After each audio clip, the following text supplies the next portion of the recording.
What's going on, everyone? It's Justin here, and the day has finally come. Here is the Tesla Cybertruck in all its glory, and I'm so excited to talk about it after having some time to drive it around. And so it has been a really curious and incredible experience to be able to check out the Cybertruck in person, see how it drives, the design aspects, the material choices, and really whether or not it is worth the hype, even from a first-generation perspective. This right here is the Foundation series, so it is amongst the first on the road, and I actually booked it on Turo, so if you guys want to go and check it out for yourself, I'm going to drop a link down below, but I've had the experience to take it to Joshua Tree, really enjoy it in these surroundings, take it on some decent drives, and be able to learn about the technical features, the driving features, and just be able to appreciate how much of a feat of engineering this is. With the loyal fan base behind it, I wanted to see what it was all about and all the unique features of the car that make it both a technological marvel but also an engineering one. As a tech channel, we like to see the UI, the little features, the specific things down to the smart elements of it, and Tesla, of all companies, is the one that has built the most robust ecosystem and setup for it, from its charging networks to its technological interface, where everything is limited to the touchscreen itself. So, for starters, on the spec sheet, this car weighs over 6,600 pounds. It has a 6-foot bed in the back, and it has the capability of hauling 11,000 pounds, all with a range of about 340 miles on the all-wheel drive model, and it has a 0 to 60 time of just 4.1 seconds. For a car that is large, heavy, bold, and attention tracking, with a custom milled, unique stainless steel body that you've never seen before on any car, it is just impressive how this car is able to move. And just a hint as to what I thought about the driving experience, as someone who has also driven the Rivian R1S and the R1T, I can tell you that this really does have like that Tesla feel to it, which means it was a really pleasant experience for road trips, but also very easy to pick up and drive. It has so much customization both for everyday driving, sport driving, and also off-roading. But at the same time, it is a truck that can be a friendly camper with some of the ecosystems of accessories, one that you can also add a long range extender to. And in addition to that, be able to just go for a comfortable drive because it has an incredible turn radius as well with the dual axle steering. There's just so much to talk about with this truck, and I was just honestly so impressed by how easy it was to bring this around, and at the same time how stunning it looks in person. In this beautiful backdrop with the invisible house and the Cybertruck, I mean, it is just a surreal vision into the future that I think is going to become an everyday reality, and I'm just so happy that we got to bring this video to life. And if you guys want to see a video of the invisible house that we've also filmed on this trip, I'm going to drop a link down below. From a design standpoint though, there are many unique things. From the angular edges to the material choice of stainless steel, Tesla actually had to build a specific manufacturing facility to be able to make the exterior body of this vehicle. It comes in this raw stainless steel, which I think is the best look, but you can also add a wrap from the factory and get really creative with it, as a lot of people have already. And with like a very raw and retro look, it is brought together with a singular LED element that just travels along the front and the red bar on the back that just signals that this is the car of the future and this is what they should look like. You have this massive windshield in the middle here, and when you're inside, you'll feel like you're riding a spaceship or a subway where you're so far from the front of the car, but the way it is angled just positions the road in such a unique way. It really is a model that Tesla has decided to push the engineering and design to the craziest extents, because I'm someone who thinks the Tesla models look a little bit boring, and with how many people have them, they all just look exactly the same. And so this is their statement piece to really go against that narrative of a relatively minimalist look. But now let's go ahead and take a look at the interior before going on a drive and talking about what it's really like on the road. So now let's talk about the interior of the Cybertruck. And in a lot of ways, it is obviously reminiscent of what you would expect out of any Tesla interior.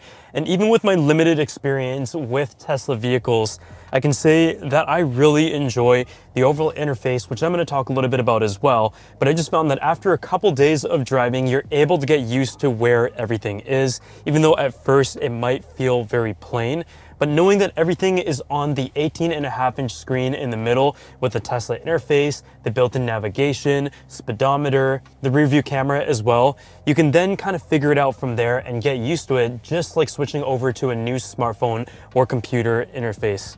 This interior, as you would expect out of a truck, is very spacious. You have tons of room to sit, relax, and in the back you also have room to flip up the seats and store luggage and different things. And with the way that it is shaped, with the 2 panes of glass that meet at the top triangle, you have plenty of room above, but with the amount of light that it lets in as well, the panoramic aspect also contributes to that. The front dash is also very large, and that is why it feels like you're riding a spaceship.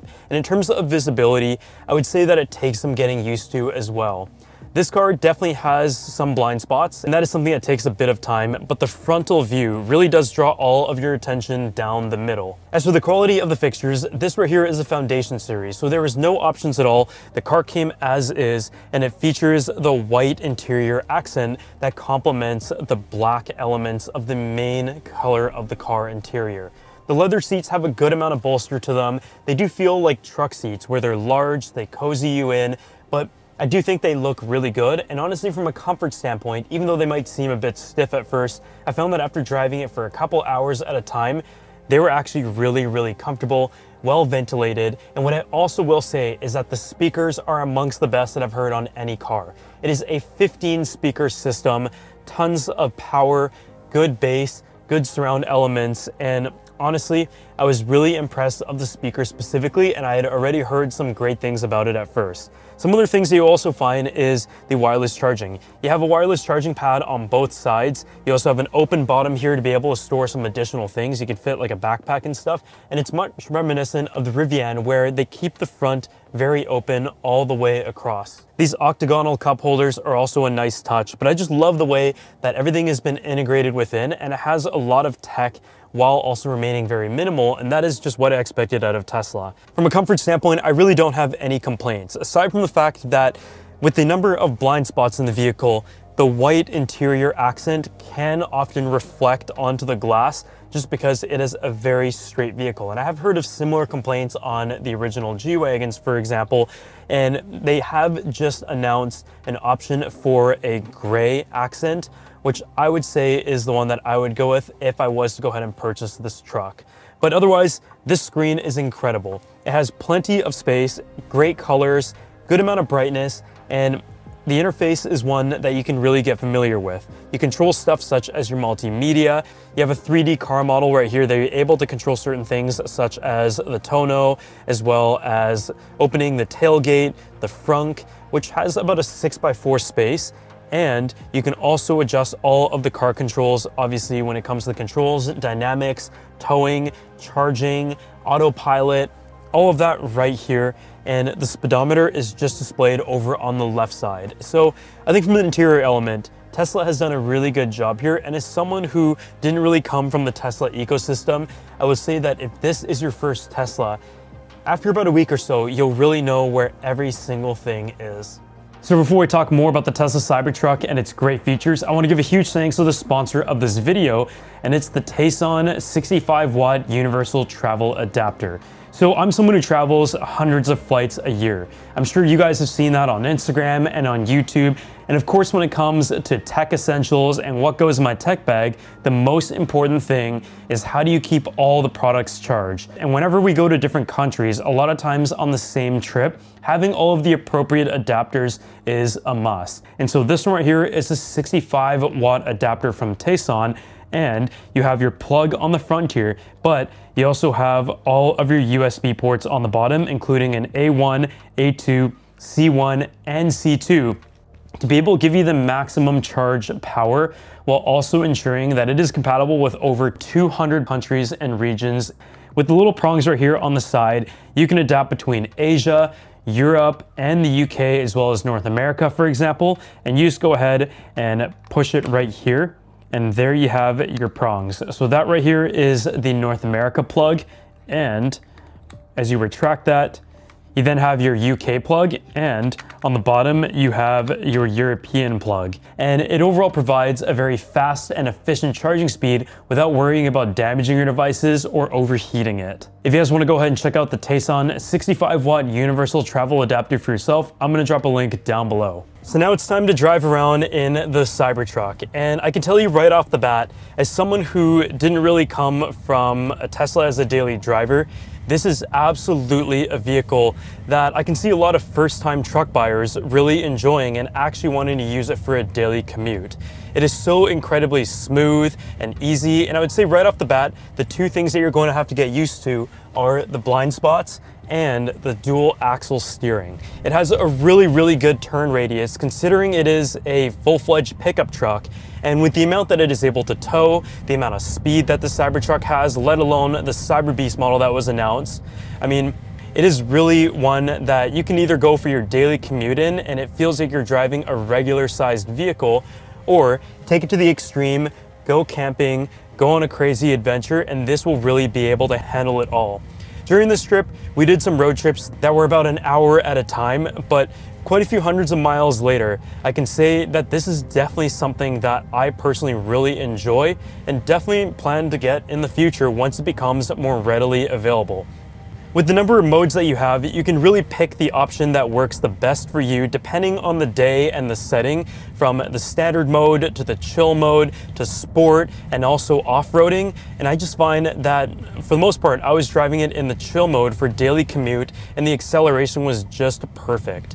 It was instantaneous, but I was still able to give it some gas at any time and enjoy the speed capabilities of it. But I just feel like in a daily use case, there's still so much for this truck to be able to unleash. As for the amount of range you're able to get, it is advertised at about 340 miles. And in the chill mode, I was able to get relatively close to about 300 with some variability of city driving, as well as quite a bit of highway driving to go along with it. I found that overall, it is definitely a truck that draws a lot of attention, but obviously it is one that does so for the right reasons. When it comes to the actual comfort of the drive, a lot of this is also thanks to the air suspension. It has an ability to drop down to 12 inches.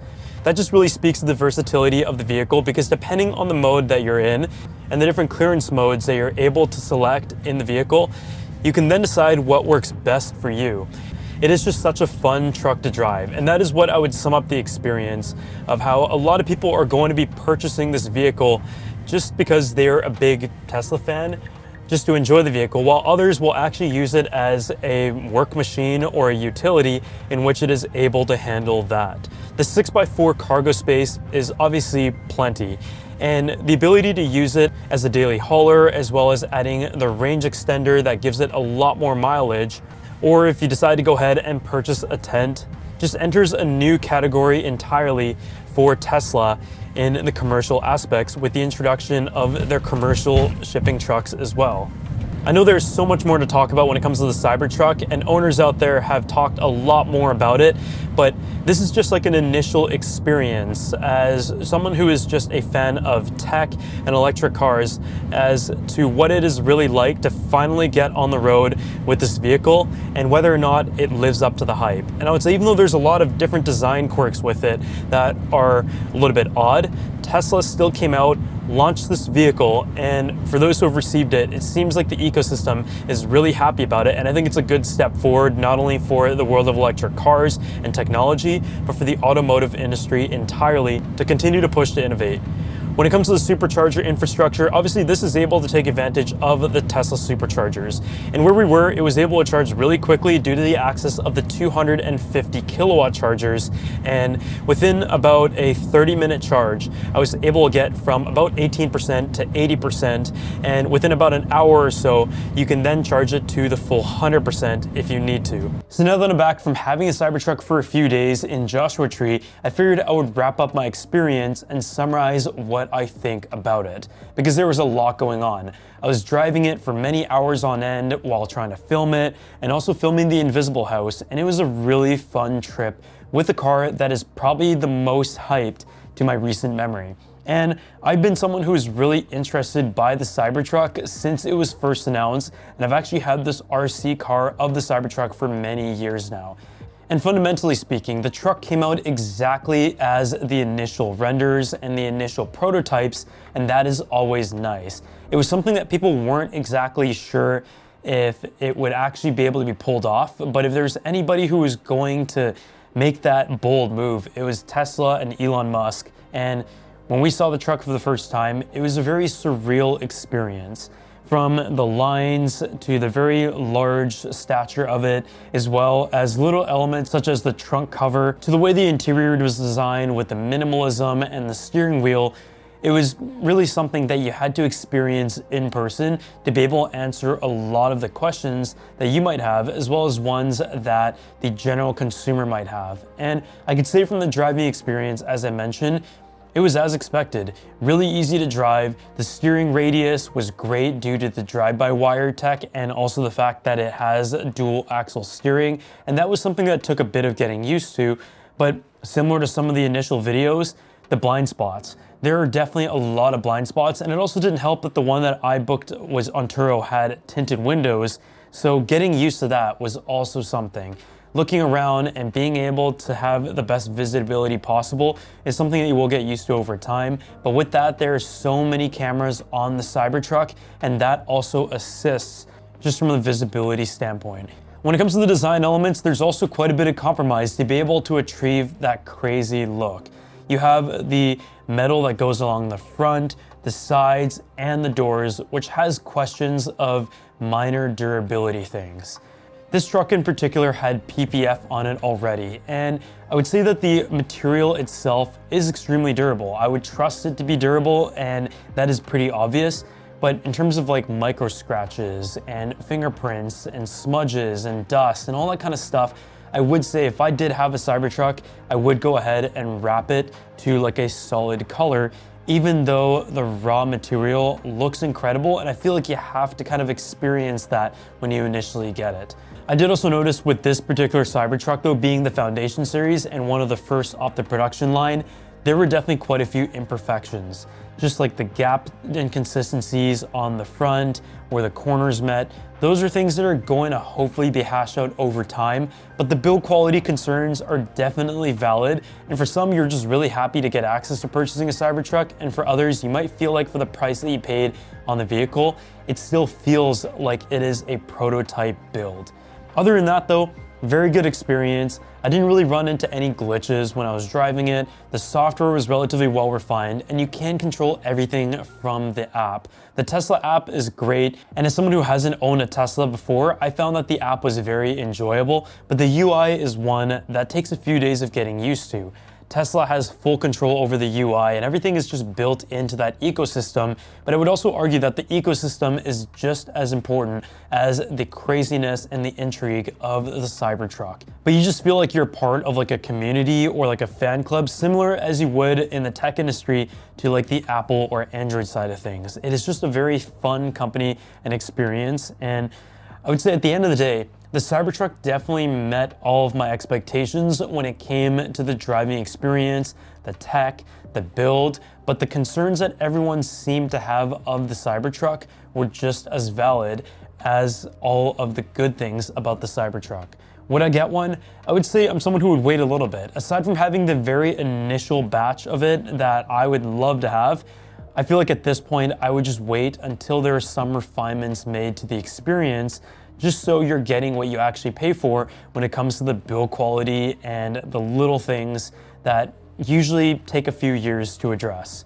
But if you guys enjoyed this video, make sure you go ahead and drop a like, subscribe to the channel, and I'll see you all in the next one.